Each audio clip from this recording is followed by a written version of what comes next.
Hi guys! Welcome back ulit sa aming channel. Ngayon ay gagawa ako ng flower pot. Yung ibang design ko ng flower pot. So, pakita ko sa inyo kung paano ko siya ginawa. Then, siguro, ilalagay ko na lang yung step niya.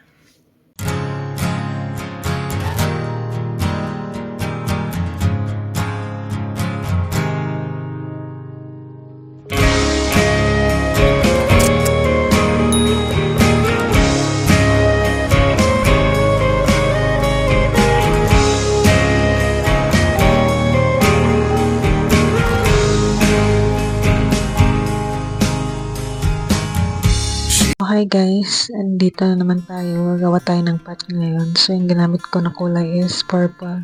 Yung unang gawin is magic ring, then chain 1, then make 8 single crochet.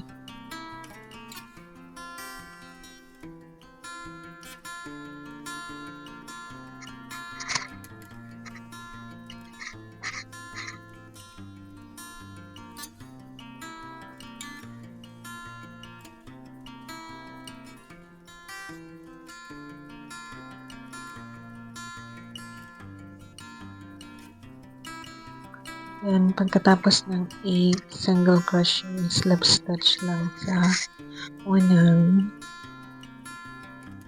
chain na ginawa natin kanina. Then, pull through yung tail ng ating yarn para maging tight siya.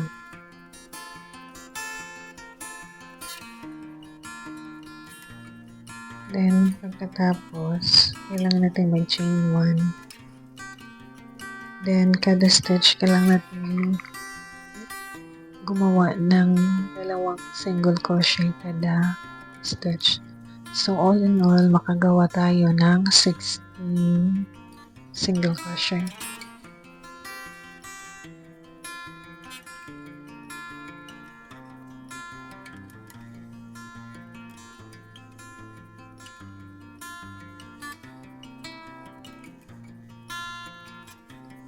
So, pagkatapos ng 16, kailangan natin mag slip stitch sa una, then second, chain 1, then single crochet, then single crochet increase sa next stitch. So, 1, 2, 1, 2. So, ganun yung pattern niya. Then, nasa round 4 na tayo, chain 1, then single crochet.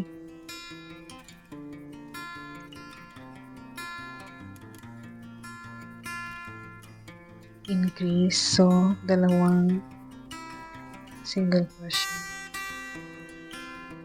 Then, dalawang magkasunod na single crochet.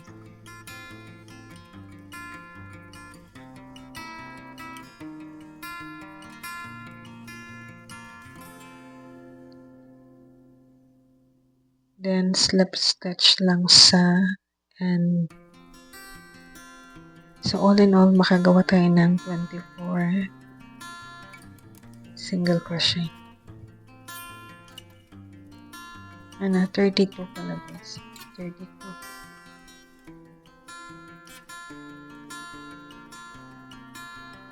Then, round 5.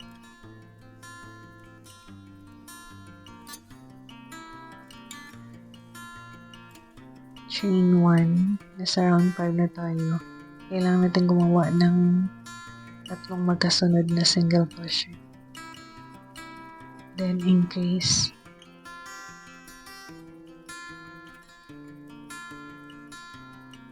So, yung increase guys, it means na dalawang stitch kada, dalawang single crochet kada stitch. Ganun yun.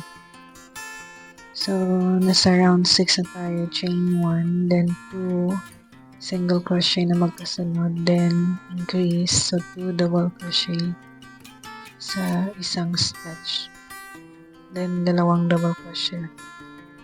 ulit. So, kailang makagawa na tayo dito ng 48. So, nasa round 7 tayo. Chain 1, then 5 single crochet, then increase, then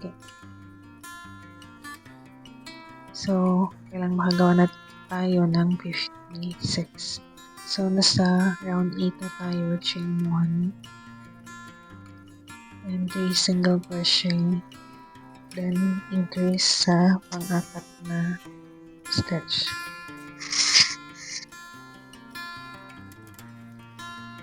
So, dito, sa round 8, kailangan natin makagawa ng 64 single crochet.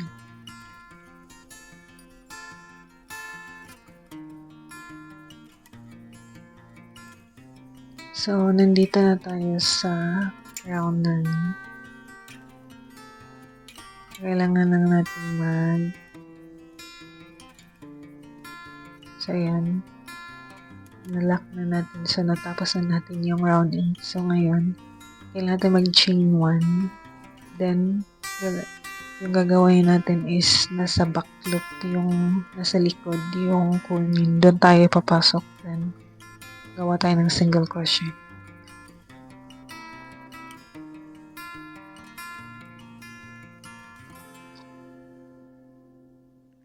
So, all in all, makagawa tayo ng 64 na single crochet. So, yung slip stitch tayo sa unang stitch. So, round 10, chain 1.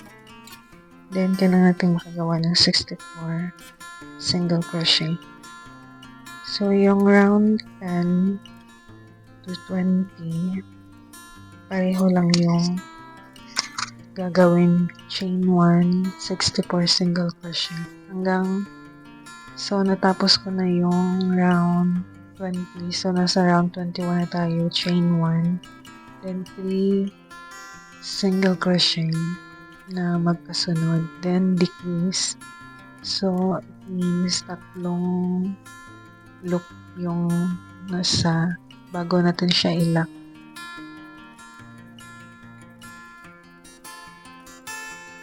So, tatlong stitch na magkasunod yung kailangan natin. Then, 3 single crochet ulit, then decrease. So, ganun lang. Hanggang malibot siya. So,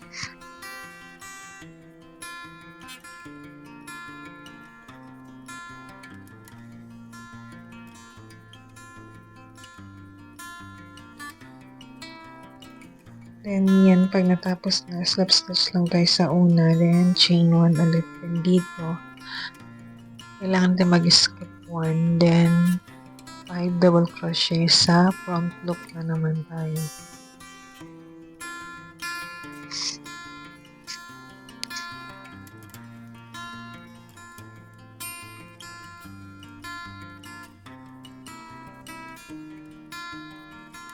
So, 5 double crochet sa front loop. Then, pagkatapos ng 5 double crochet, skip 1 lang tayo. Then, single crochet sa next stitch.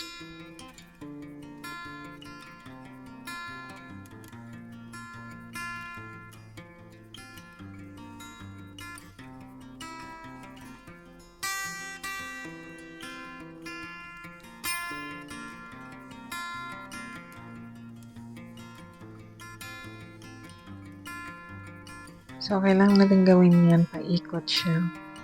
Para lang siyang handle.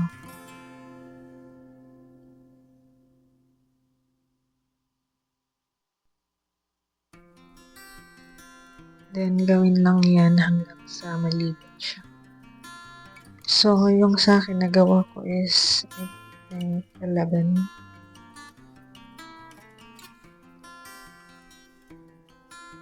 Kasi dinamingan ko yung pag-decrease ng kanina. So, nakagawa lang ako at 11 or 12 na.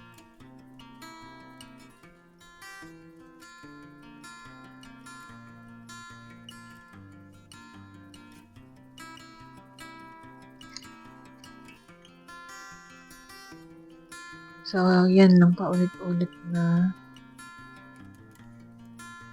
design. Then, paulit-ulit lang siya hanggang sa malibot mo.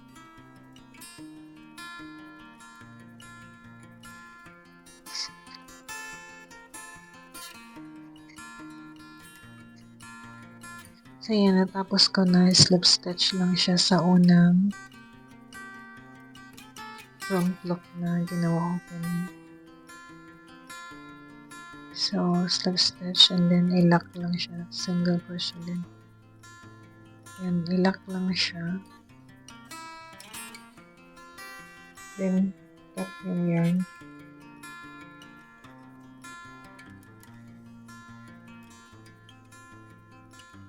I-hide lang yung yarn. So, dito na tayo sa part na hide lang natin. So, dito, lagyan na natin siya ng fiber. Basta i-hide lang yung, lagyan ko lang siya ng bato.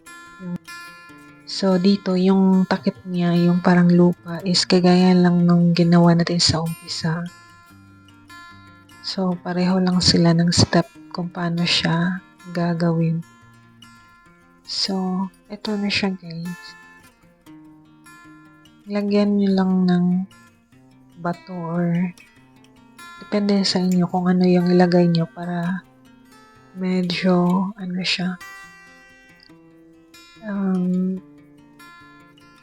chubby.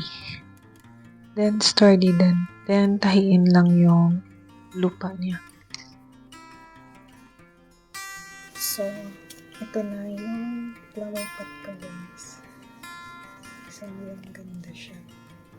So, yung ginamit ko na para siyang lupa is brown. Then, ito na siya. Sobrang cute niya. Pwede rin itong pagkakitaan. Yung tawag dito. Gamitin para pwede rin pang regalo, pwede mong ibanta kung depende na sa iyo kung paano kung ano yung gawin pag gumawa kayo ng ganito. Salamat po guys sa panonood niyo. Salamat po sa walang asawang pagsuporta. Ingat po kayo kung saan kayo sa mundo. God bless and God bless. Bye bye. See you ulit on our next video.